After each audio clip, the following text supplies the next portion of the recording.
শুভ বিজয়ার প্রীতি ও শুভেচ্ছা। আজকে বিজয়া দশমী। আজকে তো আমাদের সবারই মনটা খারাপ হয়ে যায়। আজকে মা চলে যায়, আবার এক বছরের প্রতীক্ষা।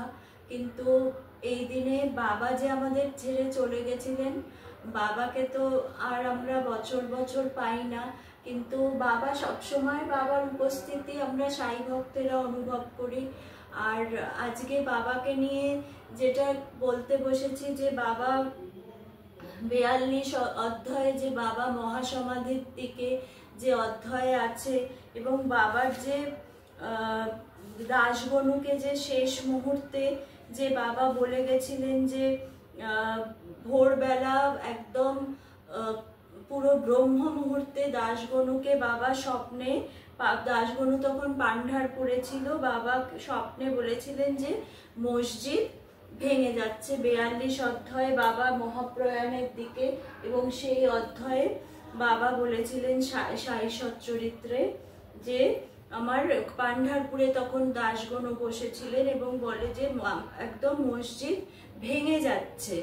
এবং তখন কিন্তু তার আগের দিন বাবা সমাধিস্থ হয়েছেন, এবং বলছে মসজিদ ভেঙে গেছে, একদম খান্ডার হয়ে গেছে সবকিছু। এবং শিরিডির তেলি তাম্বলিরা আমাকে এত কষ্ট দিয়েছে যে আমি এই প্রাণ ত্যাগ করে চলে যাচ্ছি। আর এটা কিন্তু বাবার শেষ কথা দাসগণুকে। এবার বলছে যে আমি এই জন্য আমি শিরিডি থেকে এত কষ্ট করে আমি তোমার কাছে এসেছি, তো আমার এই তুমি এসো আমার কাছে, এসে আমার শরীরটাকে তুমি পা থেকে মাথা অবধি তুমি ফুল দিয়ে ঢেকে দাও।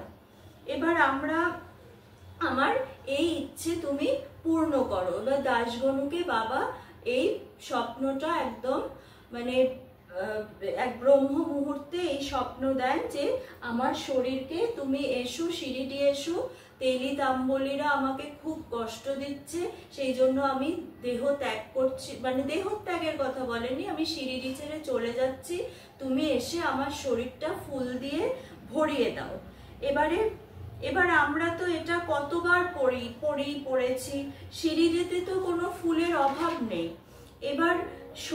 এবার শিরিডির লোকেরা এই বাবা তাহলে দাসগণুকে কেন পান্ডারপুর থেকে ডেকে আনছেন যে শরীরটা ফুলে ঢেকে দেওয়ার জন্য?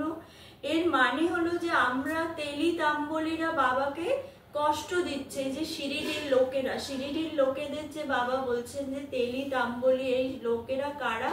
এরা হলো আমরা যে স্বার্থপর মানুষরা, যারা নাকি শুধু বাবার ঠিক মতো কদর আমরা করতে পারি না বা পারেনি যারা, এবং সেই জন্য বাবা অনেক অভিমান নিয়ে এই কথাগুলো বলে গেছেন দাসগণুকে তার স্বপ্নের মধ্যে, যে আমি তো হিরে জহরতের খাজানা নিয়ে বসে আছি, আমি 80 বছর আমি এদের মধ্যে রইলাম শিরিডিতে, আমার জ্ঞানের আলো বিকশিত করতে চাইলাম, আমার আধ্যাত্মিকতার আলো এদের মধ্যে বিকশিত করতে চাইলাম, কিন্তু এদের জীবন আমি উজ্জ্বল করতে চাইলাম, কিন্তু এরা কি আমার থেকে কি জোগাড় করলো? শুধু পাথর জোগাড় করলো। তো তুমি এসো আমার কাছে এবং আমার দেহটা ফুল দিয়ে ঢেকে দাও। সেই ফুলটা কি? এই ফুলটা হলো দাসগণুর স্তবন মঞ্জুরি। এবার মঞ্জুরি কি? মঞ্জুরি হলো ফুলের তোড়া কিছু, এবং অনেক ফুলের যে সমূহ সেটা।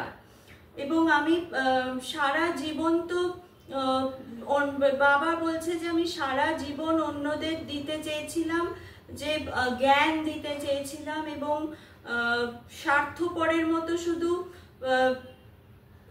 মানে আমরা কি করি, আমরা বাবার থেকে কি করি, স্বার্থপরের মতো শুধু চেয়েই যাই, কিন্তু বাবা তো অনেক দুঃখের সাথে তাই দাসগণুর কাছে স্বপ্নে বলেছেন যে আমার দেহকে সমাধি দেওয়ার আগে সবার কানে স্তবন মঞ্জুরির যে তোমার যে কথাগুলো তুমি লিখেছো সেটা পৌঁছে দাও। এবং বাবা সমাধিস্থ হওয়ার 37 দিন আগে কিন্তু এই স্তবন মঞ্জুরির রচনা হয়েছিল।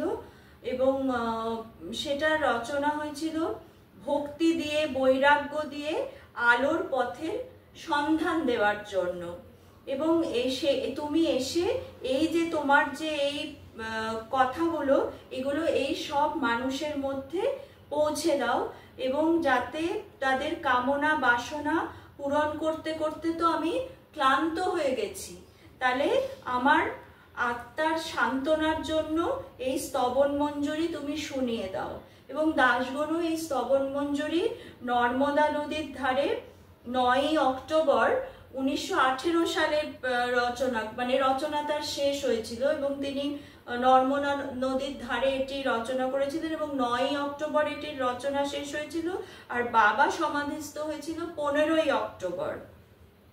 তাই এই জন্য বাবা তাকে স্বপ্নে এই স্তবন মঞ্জুরিটা শুনিয়ে যেতে বলেছিল। এবং স্তবন মঞ্জুরিটা আমাদের সাই ভক্তদের কাছে খুবই গুরুত্বপূর্ণ, বিশেষ করে কতগুলো জায়গা, যেমন 50 থেকে শুরু করে যে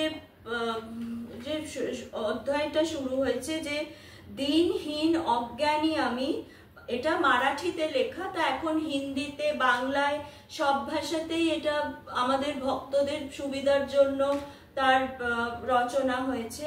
তাই এর মধ্যে থেকে যে 50 যে স্তবকটি, যে দিনহীন অজ্ঞানী আমি, পাপীদের মধ্যে মস্ত পাপী, কুলের কলঙ্ক দোষে ভরা, তবু পরিত্যাগ আমায় করো না, লোহার সহজাত দোষগুলি মানে না পরশমণি, মলে ভরা গ্রামের নালাগুলি ফিরিয়ে না দেয় গোদাবরী, ভরা আমি অনেক দোষে, কিন্তু তোমার কৃপা দৃষ্টি দিয়ে করো সেগুলি সবেগে হরণ, এই মিনতি করে ধরি 2 চরণ।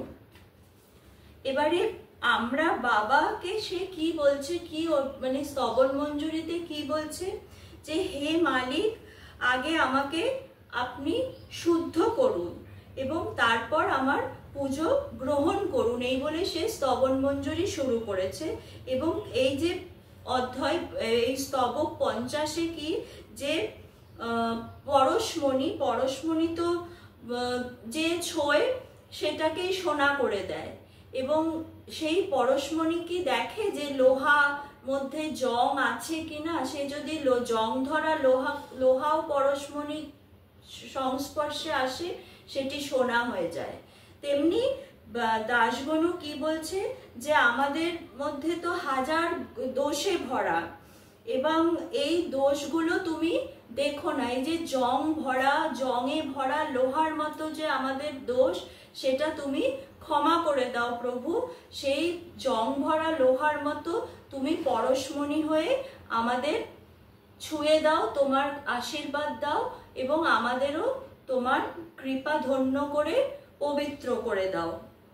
যদি তুমি পরশমণি হয়েও এই জং ধরা লোহাকে শুদ্ধ না করতে পারো, তাহলে কিন্তু এটা তোমার চরিত্রেই দাগ লাগবে, যে তুমি কেমন গুরুদেব, যে এই তোমার এই সন্তানদের তুমি তার মলিনতা হরণ করতে পারলে না। বাবা, আমার তো কিছু আসবে যাবে না, আমি তো পাপী, জং ধরা লোহা, তাই তুমি তোমার পরশমণির সাহায্যে আমাদের পরশ বানিয়ে দাও। আর আরেকটাও আছে, এই যে যেমন এইটাও আছে এই 50 থেকে, আরেকটাও যে 77 যে স্তবক, সেটা প্রচন্ড, মানে আমার তো মনে হয় স্তবন মঞ্জুরির এটা, এবং সমস্ত কথার সার কথা যেটা দাশগণু লিখেছে, যে হিরণ্যকশিপু ও রাবণের মৃত্যু হলো যে দেব ও দেশ হেতু, একটাও ঘটনা কিন্তু সে ধরনের ঘটেনি কোনো সন্তের হাতে। আচ্ছা, এবার আমরা যদি সন্তের কৃপায় থাকি, যেমন আমরা বাবার কৃপায় আছি, এবার হিরণ্যকশিপুকে তার পাপের ফলে বধ করেছেন বিষ্ণু, নারায়ণ তাকে হত্যা করেছে। রাবণকে তার পাপের ফলে রাম হরণ করেছে। কিন্তু এমন কি পৃথিবীতে কোনো উদাহরণ আছে যেখানে কারোর কোনো অন্যায়ের ফলে কোনো সন্ত তাকে হত্যা করেছে? সন্ত তো কখনো শত রাগ হলেও কাউকে হত্যা করেনি। সন্ত কি হত্যা করে? আমাদের পাপকে, আমাদের কুবিচারকে, আমাদের পাপকে হত্যা করে। তাই তিনি সন্তরা আমাদের অজ্ঞানতা, আমাদের অবগুণ, আমাদের যে সেগুলোকে হত্যা করে আমাদেরকে শুদ্ধ করে দেয়, আমাদের মধ্যে যে দোষগুলো আছে তার হত্যা করে দেয়। এবং তাই সন্তরা কিন্তু ভগবানের থেকে উচ্চ পদে রেখেছেন কিন্তু দাসগণু।